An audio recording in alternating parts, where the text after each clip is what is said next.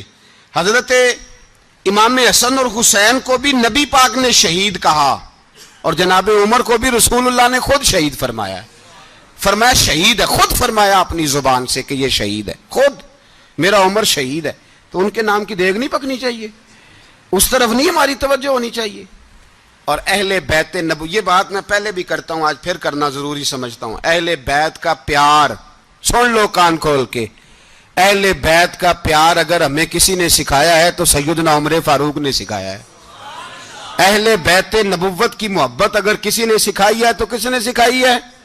بول کے بتائیے، حضرت عمر نے۔ اہل بیت کا پیار ہمیں حضرت عمر نے بول کر کے سکھایا ہے۔ بھائی یاد رکھیں، کسی کی طاقت نہیں تھی دم مارنے کی حضرت عمر کے سامنے، طاقت ہی نہیں تھی، کیسر و کسرا کانپ جاتے تھے، جرأت ہی نہیں کرتے تھے حضرت۔ اور ہمارے تو تعلقات بڑے ہیں نا غیروں سے۔ حضرت ابو موسیٰ اشعری رضی اللہ تعالیٰ عنہ فرماتے ہیں میرا منشی سائی تھا، وہ کاتب کہتے تھے وہ لوگ، میرا حساب کتاب عیسائی تھا۔ تو فرماتے ہیں ایک دن میں نے وہ سارا حساب کتاب لین دین کے حضرت عمر کو دکھائے تو فرمانے لگے جس نے لکھے ہیں اس کو بلاؤ۔ کہنے لگے حضور مسجد نہیں آ سکتا۔ کیوں نہیں آ سکتا؟ کہنے لگے وہ عیسائی ہے۔ کہتے ہیں حضرت عمر جلال میں آ گئے۔ آپ فرمانے لگے جنہیں رب دور کرتا ہے تم کیوں قریب کرتے ہو؟ جنہیں اللہ دور کرتا ہے۔ فرمایا تم غیروں کو اگر عہدے دو گے تو اپنوں کا کیا بنے گا؟ اگر تم غیروں کو عہدے دو گے تو اپنوں کا، یہ سوچ ہے جو آج برما کے مسلمانوں کے لیے بھی ضروری ہے۔ کہا اگر تم غیروں کو عہدے دو گے تو اپنوں کا۔ ہم نے غیروں کو عہدے دیے تو دیکھا نا اپنے کس طرح کاٹے جا رہے ہیں۔ غیروں کو جو عہدے دے دیے، یرانے سارے غیروں سے روز دعویٰ ہوتا ہے چین ہمارا سجن ہے، چین ہمارا دوست ہے۔ او بھائی دوست ہے تو اس سے کہو نا کہ برما تو تمہاری ایک چھوٹی سی ریاست ہے، چین کے بغیر تو وہ سانس بھی نہیں لے سکتا، اس کو کہو نا اس حکومت پہ دباؤ ڈالے۔ لیکن ہم لوگوں نے غیروں کو عہدے دیے تو اپنے پس گئے۔ حضرت عمر کہتے تھے ذمی کا ہم ادب کریں گے، ذمی کافر کا ہم، ایسا کافر جو مسلمان ریاست کو قبول کرے، بدامنی نہ پھیلائے۔ ایک آدمی کو آپ نے دیکھا آنکھوں سے نابینا ہے اور بھیک مانگ رہا ہے. تو حضرت عمر کو نظر آ گیا. فرمایا کون ہو؟ اس نے کہا میں یہودی ہوں. فرمایا بھیک کیوں مانگتے ہو؟ کہا جب تک تندرست تھا مسلمانوں کو جزیہ دیتا تھا, بوڑھا ہو گیا ہوں کیا کروں. حضرت عمر نے گھوڑے کی پشت پہ بٹھایا, کافر کو گھوڑے کی پشت پہ بٹھایا اور بٹھا کے مدینے لائے. حضرت علی شیر خدا وزیر خزانہ تھے. فرمایا علی اس کا وظیفہ جاری کرو. کہا یہ کون ہے؟ فرمایا یہ یہودی ہے لیکن یہ ہمیں جزیہ دیتا رہا, بوڑھا ہو گیا بیچارہ, بھیک مانگنے پہ مجبور ہے, ہماری حکومت کے اندر رہتا ہے, اس کا پورا وظیفہ جتنا خرچہ اتنا وظیفہ لگاؤ. حضرت علی کہتے ہیں میں وظیفہ لگا رہا تھا اور وہ میرے نبی کا کلمہ پڑھ رہا تھا, وہ رسول اللہ کا کلمہ پڑھ رہا تھا. یہ مزاج, یہ نہیں کہ کافر. حضرت عمر نے گورنروں کو خط لکھے تھے کہ زبردستی کسی کو مسلمان نہیں کرنا, جہاں ان کی عبادت گاہیں بنی ہو گرانی نہیں, کوئی مندر کوئی گرجا ضائع نہیں کرنا. اسلام سب کو جینے کا موقع دیتا ہے, پر بے ایمانو ظالموں بدذاتوں تمہیں یہ کہتا ہے کہ ہم تمہیں جینے کا موقع دیتے, تم بھی مسلمانوں کو جینے کا موقع دو. یہ جہاں بستے ہیں جہاں رہتے ہیں انہیں وہاں جینے کا موقع دو, انہیں بھی اللہ اکبر کہنے کا موقع دو, انہیں بھی قرآن پڑھنے کا موقع دو, انہیں بھی رسول اللہ پر درود پڑھنے کا موقع دو. ہمارے ملک میں عیسائی اپنی مرضی سے کھلے عام تبلیغ کرتے ہیں. یہاں تو چینل چلائے ہیں عیسائیوں نے. کسی مذہبی جماعت نے کبھی جلوس نکالا ہے کہ عیسائیوں کا چینل بند کرو؟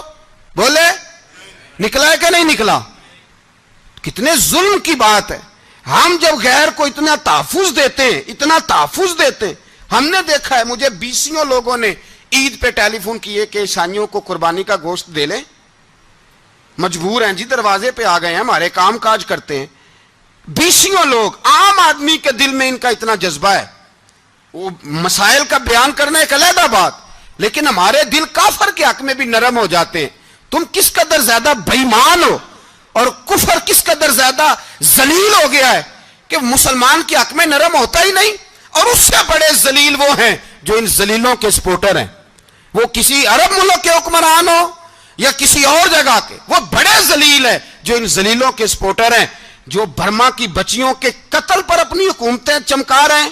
انہیں شرم نہیں آتی, اس قدر مسلمان تڑپا ہے, لیکن ان بے غیرتوں کو ذرا ہوش نہیں آئی. اور یہ ان کے کماش, ان کے دلال جو ہر جگہ ان کی سپورٹ کر کے اپنی حکومتیں قائم کرتے ہیں, بے ایمانوں کو پتہ نہیں کہ کب ان پر اللہ کا عذاب اترے گا اور کس طرح ان کے پرخشے اڑیں گے. تمہیں اپنی ذلت اور رسوائی نظر نہیں آ رہی کہ زمین کس طرح تمہارے لیے تنگ ہو گئی ہے؟ اس سے زیادہ اور تمہاری رسوائی کیا ہوگی؟ ڈرو اللہ سے. اور یہ تو دنیا کا عذاب ہے. ان بطش ربک لشدید, میرا رب کہتا ہے قیامت تو قائم ہونے دے. اتنا سخت تیرے رب کی پکڑ ہے, اتنی کسی دوسرے کی ہو سکتی؟ یاد رکھیں اور تھوڑا احتیاط کریں. ہم سب لوگ بھی, جو ہم لوگ آدھی زبان بول کے بھی ان کی سپورٹ کرتے ہیں, اب شرم آنی چاہیے ہمیں ان حکومتوں کی سپورٹ کرتے جو مسلمانوں کی لاشوں کے اوپر حکومتیں قائم کرتے ہیں. شرم آنی چاہیے. بہرحال بات دور نکل جائے گی اور میں اپنے مضمون پہ رہتا ہوں. اہل بیت کا پیار اگر سکھایا ہے تو جناب عمر نے سکھایا ہے رضی اللہ تعالی عنہ. امام حسن ملنے, آپ یقین کریں میں جب اس واقعہ کو پڑھتا ہوں تو میرا دل جھوم جاتا ہے. میں کہتا ہوں یار ڈاڈا ہونا اپنی جگہ پہ, عشق ہونا اپنی جگہ پہ, انسان کا باوقار ہونا اپنی جگہ. جہاں کھڑے ہونا تھا وہاں یہ کھڑے ہوتے تھے اور جہاں جھکنا تھا وہاں یہ. ان لوگوں میں اقبال نے کہا تھا تیری نگاہ ناز سے دونوں مراد پا گئے, عقلے کی یاب و جستجو, عشق حضور و اضطراب. جہاں اگر آیا ہے سامنے کیسر و کسرا تو عمر جیسا دلیر کوئی نہیں, اگر سامنے آیا ایران کا بادشاہ تو عمر جیسا تگڑا کوئی نہیں, اگر آیا ہے سامنے غسان کا بادشاہ تو عمر جیسا عادل کوئی نہیں. لیکن اگر علی کا بیٹا آیا ہے, اگر فاطمہ کے لال پارے آئے ہیں تو پھر فاروق اعظم سے جیسا محب کوئی نہیں, پھر ان سے جیسا پیار کرنے والا کوئی نہیں. اندر بیٹھے ہیں جناب عمر, اندر تنہائی میں کچھ وزیروں سے گفتگو ہو رہی ہے, میٹنگیں جاری ہیں. آپ کے بیٹے ملنے آئے جناب عبداللہ ابن عمر, ابا جی ملنے آئے. بات ٹھہرو, بات کر رہا ہوں, کوئی نہ اندر آئے. صاحبزادہ باہر کھڑا ہے. تھوڑی دیر گزری تو امام حسن بھی آ گئے. کون آئے؟ آپ کو جو ملے گا امام صاحب کا نام لینے سے, وہ سردار ہیں جنتیوں. کون آئے؟ سارے بولیے. امام حسن, تیری نسل پاک میں ہے بچہ بچہ نور کا, تو ہے نے نور تیرا سب گھرانا. امام حسن آئے تو حضرت عبداللہ ابن عمر کو دروازے پہ کھڑے دیکھا. کہا امیر المومنین کہاں ہیں؟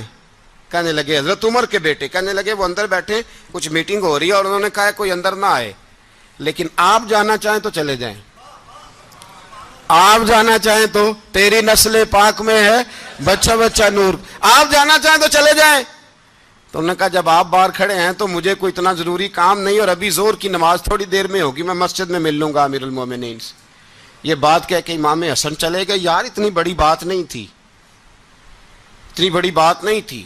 وہ میرے استادوں کا بیٹا بھی آئے تو کہا ٹھیک ہے جی وہ سوئے ہوئے ہیں, کوئی غرض نہیں یار, میں ٹھہر کے آ جاؤں گا. کوئی بڑی بات نہیں تھی, دیکھا جائے تو بڑی بات نہیں تھی, پر بات بہت بڑی تھی, اس لیے کہ یہ خالی حسن نہیں, یہ حسن ابن علی ہے, یہ حضرت فاطمہ کے لخت جگر. حضرت عمر باہر نکلے, عبداللہ ابن عمر سے پوچھا کوئی آیا تو نہیں؟ تو کہا حضور امام حسن آئے تھے. تو کہا پھر شہزادے کو اندر کیوں نہیں بھیجا؟ کہا میں نے کہا تھا. وہ کہنے لگے اگر امیر المومنین مصروف ہیں تو میں ظہر میں مل لوں گا. حضرت عمر رونے لگے, فرمایا بیٹے تو نے اچھا نہیں کیا. پھر مسجد نہیں گئے, سیدھے امام حسن کے دروازے دستک دی. امام حسن باہر آئے, کہا شہزادے آئے تھے تو ملے کیوں نہیں؟ تو امام حسن کہنے لگے حضور آپ کا اپنا بیٹا دروازے پہ کھڑا تھا, آپ کا اپنا بیٹا دروازے پہ کھڑا تھا, اور منع بھی کیا تھا آپ نے, تو میں زور میں مل لیتا. حضرت امام حسن فرماتے جوش جذبات میں جناب عمر نے سر سے پگڑی اتار دی, جوش جذبات میں. کہنے لگے حسن میرے بیٹے کا اور آپ کا کیا مقابلہ؟ کیا اس کی ماں کا نام فاطمہ الزہرا ہے؟ کیا اس کی نانی کا نام خدیجۃ الکبریٰ ہے؟ کیا اس کے نانے کا نام محمد مصطفیٰ ہے؟ آپ کا اور اس کا کیا مقابلہ؟ پھر رو پڑے اور کہنے لگے بیٹے میں مکے کے صحراؤں میں اونٹ چرایا کرتا تھا, یہ جو میرے سر پر عزت کے بال ہیں یہ تیرے نانے کے اگائے ہوئے. میں مکے کے خبردار شہزادے خبردار. او بھائی اہل بیت نبوت کے ادب کا رنگ اگر سکھایا ہے تو سیدنا عمر نے سکھایا ہے. حضرت عمر فاروق اتھارٹی ہیں, اسلام کی اتھارٹی. یکم محرم حضرت عمر کی شہادت ہے. یہودی بول اٹھا, کافر بول اٹھا, اگر 6 مہینے عمر دنیا میں اور رہتے تو دنیا میں کوئی کافر موجود نہ ہوتا. 6 مہینے. اور جب اس بطل جلیل کا جنازہ اٹھا, اللہ بخاری پڑھیے نا, اللہم ارزقنا شہادت فی سبیلک, اللہ بسترے کی موت نہ دینا, شہادت کی دینا. عمر شہید ہوئے, مسجد نبوی میں نماز پڑھاتے, اور جب جنازہ اٹھا تو مدینے کا پھر پیچھے جو دلیر بچے وہ مولا علی تھے. مولا علی, جناب عمر کا جنازہ اٹھا تو سب سے پہلی ہائے جو نکلی وہ حضرت علی کی زبان سے نکلی, اور حضرت علی ساری داڑھی آنسوؤں سے بھر گئی. لوگوں نے کہا کہ علی کیا ہوا؟ فرمانے لگے تم دیکھ نہیں رہے جنازہ کس کا اٹھا ہے, پلٹ کے دیکھو تو صحیح, تم پتہ نہیں یہ کون گیا ہے. کہ حضور کیا ہوا؟ آپ فرمانے لگے عمر اس طرح کے کام کر کے گیا ہے, اب ان کے رستوں پہ کون چلے گا؟ کون اس کے جگر راہ وفا میں؟ میں نقش ایسے چھوڑ آیا ہوں, میں جس منزل سے گزرا ہوں وہ اب تک یاد کرتی ہے.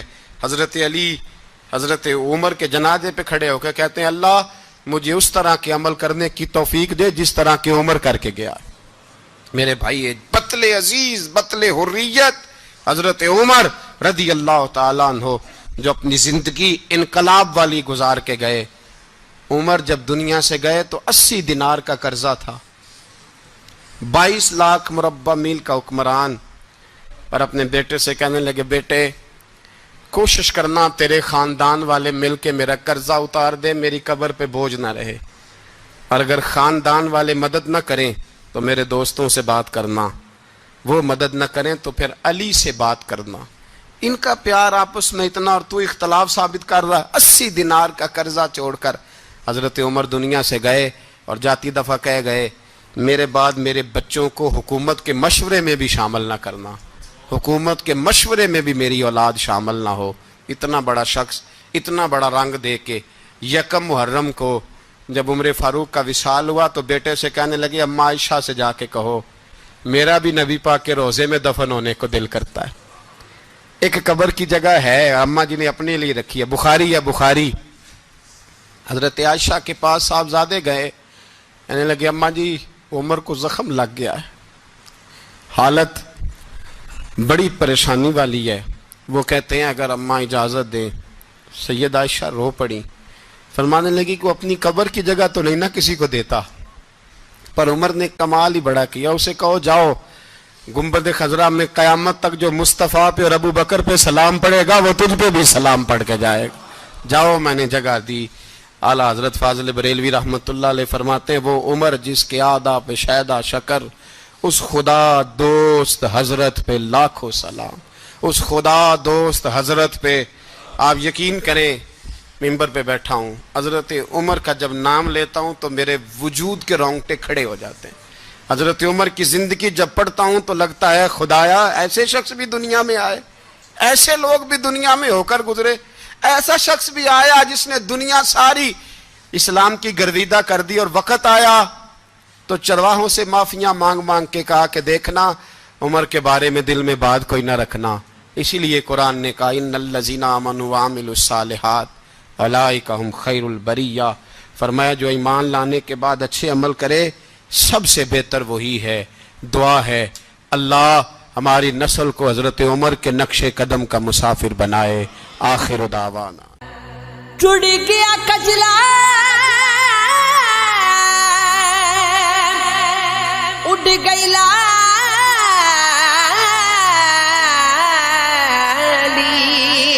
اتے گو گیا حال بیمارا آزم نینا دے دریا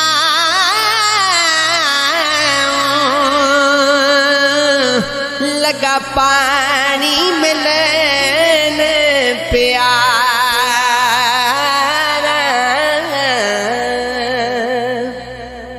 لگیاں ساج بچھوڑے پہ گئے آ بیک سسی دی زاری ہوت پنل دی شکر نہ لبے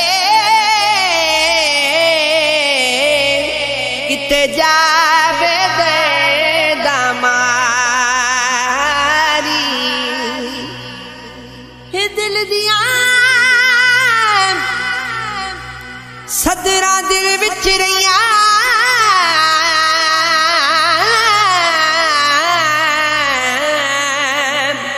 ڈٹھا یار نہ جاندی باری